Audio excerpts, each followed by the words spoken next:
This is Autoline Daily, the show dedicated to enthusiasts of the global automotive industry. Tesla announced a very nice dividend for shareholders. They're all going to get 4 additional shares of Tesla stock for every share they hold now. With shares trading over $1,300 apiece, Tesla says it wants to make the stock more affordable for employees and investors. The stock split could drive the price down to well under $400 a share. And maybe we should have all seen this coming. Back in late April, Elon Musk tweeted out that he thought Tesla shares were too high. The new shares start trading on August 31st. All those shares also allow Tesla to raise more money through the stock market, and that may well be the real reason behind this move. CATL, the world's largest manufacturers of battery cells for electric cars, says it's come up with a significant breakthrough. The Chinese company says it can integrate battery cells into the chassis of a vehicle instead of packaging them into boxes or modules. That means more cells can be packaged into a vehicle, which could extend the range up to 500 miles or 800 kilometers, according to CATL's chairman. He also said this technology will be in use before 2030. CATL supplies batteries to Tesla, Volkswagen, and Mercedes, and just signed an agreement to supply Honda.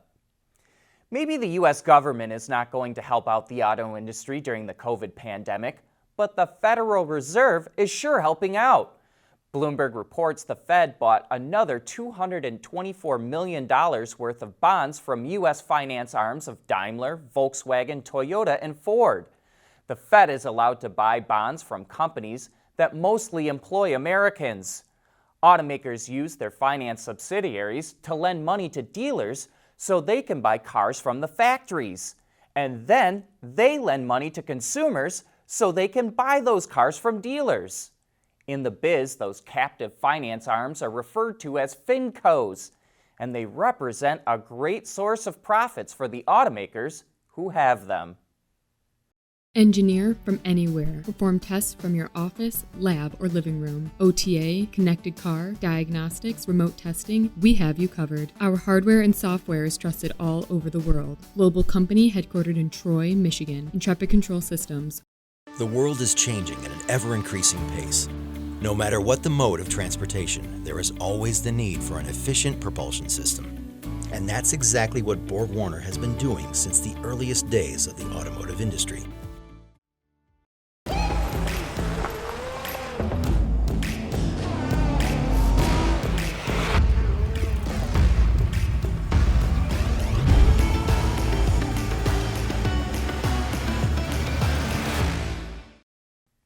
GM is quickly learning the benefits of its new electronic architecture. Chevrolet is already recalling 2020 Corvettes for an issue with its front trunk. Turns out engineers forgot to program the release button to work when the car enters a low power mode after it's shut off, which takes about 10 minutes. The good news is, it's a relatively simple software fix. The better news is that the Corvette uses GM's new electronic architecture, and the software fix can be done via an over-the-air update.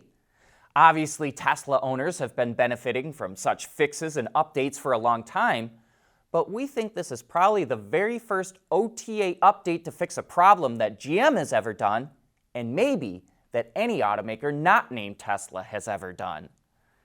Polestar, the 50-50 joint venture between Volvo and Geely, is already selling electric cars in Europe, and now we're getting details of how it will sell them in North America. In a Zoom call with reporters yesterday, Thomas Ingenlath, the CEO of Polestar, said only existing Volvo dealers will get a chance for a Polestar franchise, but not every Volvo dealer will get one. Those that do get one have to provide separate showrooms and be able to conduct the entire selling process online, including home delivery. The EV startup is going to launch in cities where EVs sell relatively well and hopes to expand over time. Ingenlath is an interesting choice for CEO. His background is in design at the Volkswagen Group, where he worked at Audi and Skoda. Maybe they chose him because he keeps saying that Polestar will differentiate itself from others by designing a better customer experience. And who better to design that than a designer? Skoda is debuting its all-new electric utility vehicle called the ENYAQ 4 next month, and so it released a couple of design sketches.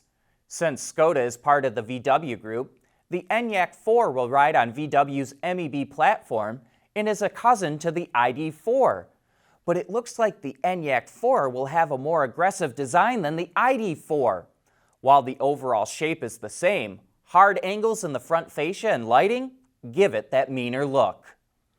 Last week, we reported that Ford is sourcing the drive unit for the Mustang Mach-E from BorgWarner. But it's not the only OEM turning to suppliers for EV drive units. The Volkswagen ID.3 is equipped with a drive control unit from Vitesco Technologies, the former powertrain division of Continental. The device activates the electric motor, controls commands from the accelerator pedal, helps with charging and energy management, as well as manages the high-voltage electrical system.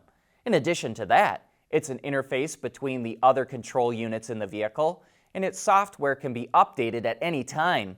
Volkswagen will use the component in future electric vehicles across all brands that use the MEB platform. Last month, Jeep launched a contest asking owners to send in pictures of their dogs hanging out in or on their Jeeps to become the face of the brand. The company received thousands of entries, and now it's narrowed the list down to just 8 finalists. You can go to jeeptopcanine.com to vote for your favorite pup. The winner will be announced on August 26th, which is National Dog Day in the U.S., and it will be featured on Jeep's social channels for the next year.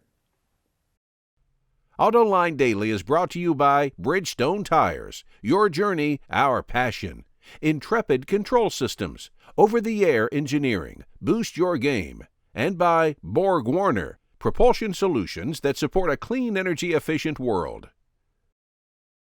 Nearly a year ago, Hyundai and Aptiv, the technology company spun off from Delphi, formed an autonomous driving joint venture. And the companies just announced the $4 billion JV will be known by a new name, Motional, which is a combination of the words motion and emotional.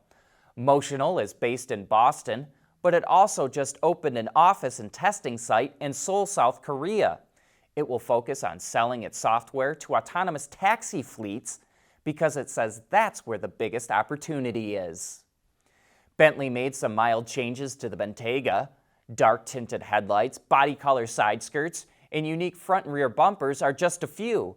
And those same updates are made to the Bentayga's sportier version called the Speed, which also features unique radiator and bumper grills, 22-inch wheels, elongated tailgate spoiler, speed badging, and oval exhaust tips that signifies it has a W12 powertrain.